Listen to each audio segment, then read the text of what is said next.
Hi guys, thanks for joining me today. I'm LJ, and this is my first video for LJTCG. Um, I am fairly new to the Dragon Ball Super card game, and I've loved card games kind of my whole life, but I've never been super good at them, nor did I ever really um, stick with them. But I've been playing the Dragon Ball Super card game for like 2 or 3 months, really like getting into it. And we don't have a locals here, but I watch a lot of videos and I play with friends and I play with like who I can. And sometimes people at the local will play, but they usually play Magic. Um, but I wanted to start this channel because I wanted um, I'm starting my journey. I'm new to the game, and I want people to be able to, follow me and also know that like anybody who is new to the game, they'll have somebody, kind of to walk alongside. Definitely with like the new resurgence of new players and even old players coming back in with these later like these newer sets. Um, it's just we're all in different paths of our game, and so I think it would be really cool. So if you like this, if you like what I'm going to be doing, um, please like, follow, leave a comment below for anything you'd like to do. But primarily what I'm going to work on the most is budget deck profiles. I like to play this deck on a budget. I don't have a lot of money. I can't really be doing all that stuff, but I'm also not the very best at building deck profiles, but I think I'm not too shabby to be new. So for this deck profile, we're going to be running, yeah, you guessed it, Reboot Gohan. Good old, um, good old mono green. Well, we've got some tech cards um, that are not mono, but Reboot Gohan. And we have some pretty cool tech cards that I don't think, like a lot of people don't run them. And then, so it's a budget deck. The deck list will be down below. The budget deck is only like $22, maybe 50 cents. But I have some other cards that I'll talk about that I planned on like putting in, but it would make it definitely not budget. Still a little budget, but just a little more expensive. So both deck lists will be below. So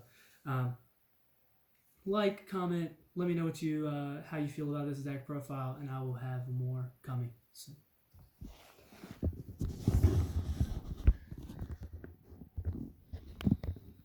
So let's get into the deck profile with our leader. So Gohan, he's just heavy aggro. You pretty much you'll tap to swing, and you can take 2 life, and then restand him and swing again. And once you get him down to 3 life or less, you can draw 2, restand 1 of your energy, and then flip it. And then when you flip it, you can pretty much, when he attacks, he draws a card. But also, you can choose to bring a life, and then he'll have plus 10k power and triple strike for the rest of the turn. And then for 1 last swing, you can restand him. But if you do not end it in that turn, you lose the game. So there is some strategy there. And I'll tell you some things that kind of mess with me is like topos. Topos can be really difficult. So you just need to know when to time for your end game.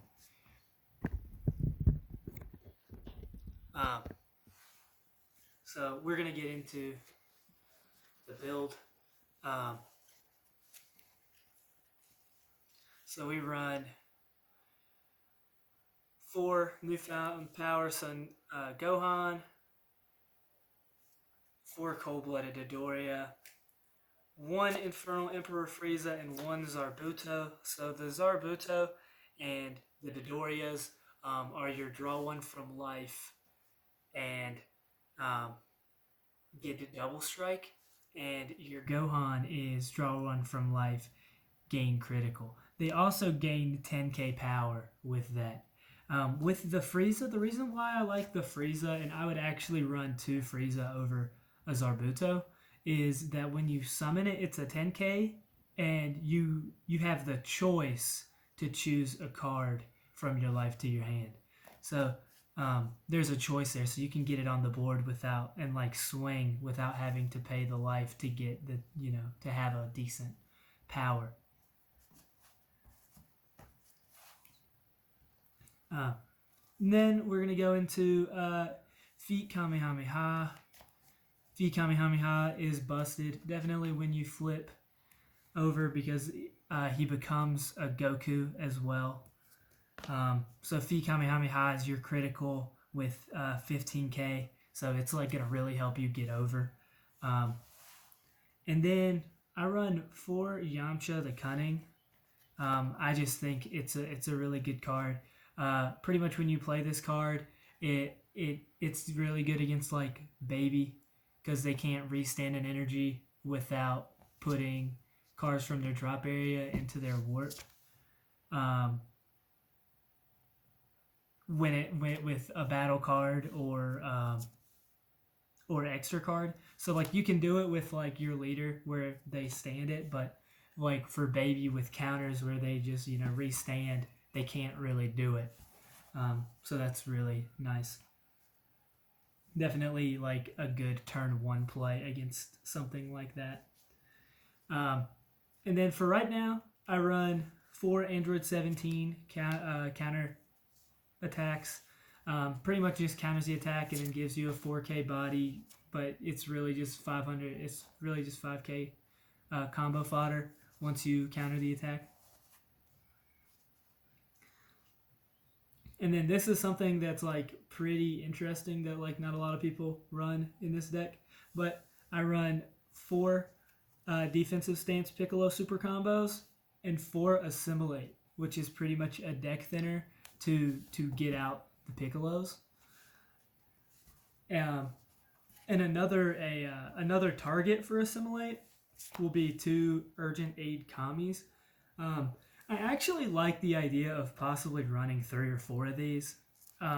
Urgent Aid Kami is just a really like fun card. Like when you play it, you can draw a card, so it's like a 1-for-1. And then whenever your opponent switches energy to active mode using a non-awakened skill during their turn, choose up to one of your opponent's energy and place it in its owner's drop area. So it's like similar to Yamcha, in which like when they do try to switch and restand their energy, it kind of hurts them. So it's just a really fun card. And then I run 3 Shocking Death Ball. It's a really good counterattack, and it's also a sparking.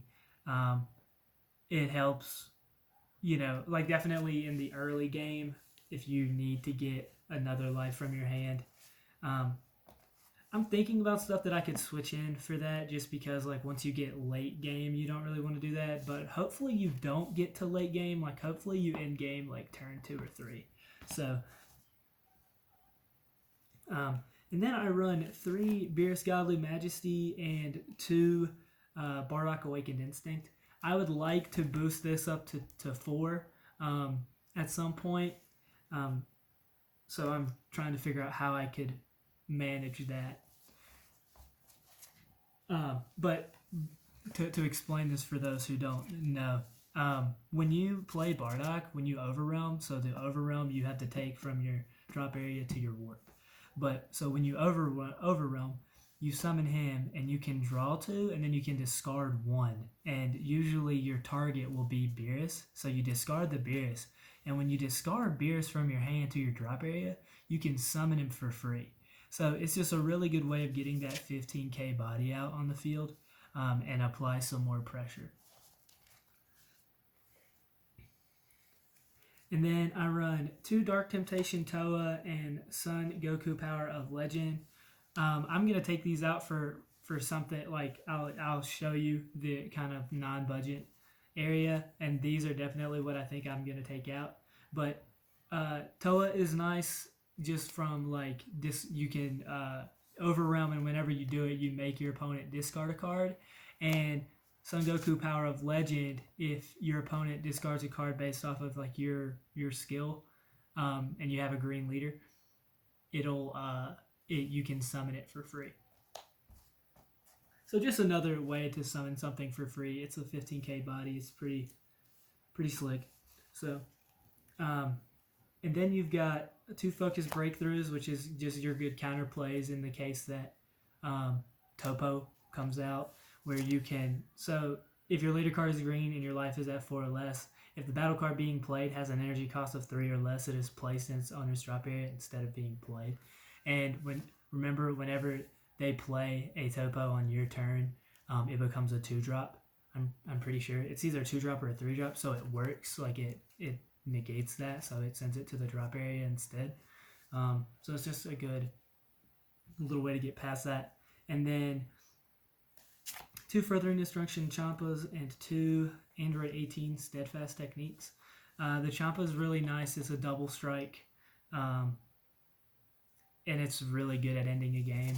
And then your Steadfast Technique is, since we run a good amount of extra cards, these are really good because you can ditch an extra card and you'll gain, it'll be an 11k combo with this card. So you're not really like trying to play this card like outside of anything but as a combo. So that is really all you're trying to do with this card. So that is the main deck and tech that I run. But then, if I were to boost this up a little bit, which this deck profile is also going to be below, but I planned on taking out the 4 Android 17s and using 4 Cells Kamehamehas, and then taking out the Cells Kamehameha is just really broken. It takes it's a little bit of hand destruction, and it's a 1-drop. It's just so good. Yeah, if all of your energy is green when you activate this card, choose 1 card in your opponent's hand and place it in their drop area. It's just very good, and it's an activate battle, so like you can use it on your turn, or you can use it on their turn. And then taking out the Toa and Power of Legend for Belmont, because you pretty much summon these 1-drops for free, like super easy, and then you get their critical off, and then sooner or later you're not going to really be able to use them, so you can just ditch them and then summon a 20k blocker for free. So he's just a really good card to have in the deck. So yeah, thank you for joining me. If you like this kind of content, definitely if you like budget decks, please like and subscribe. Leave a comment below. Tell me, give me tips, even if it's about this kind of horrid camera angle, because I had a good camera angle and then I just messed it up. But give me any tips, anything you want to talk about, please comment below, like and subscribe. Thank you for joining me on my first episode, my first video on my channel, LJTCG. LJ out.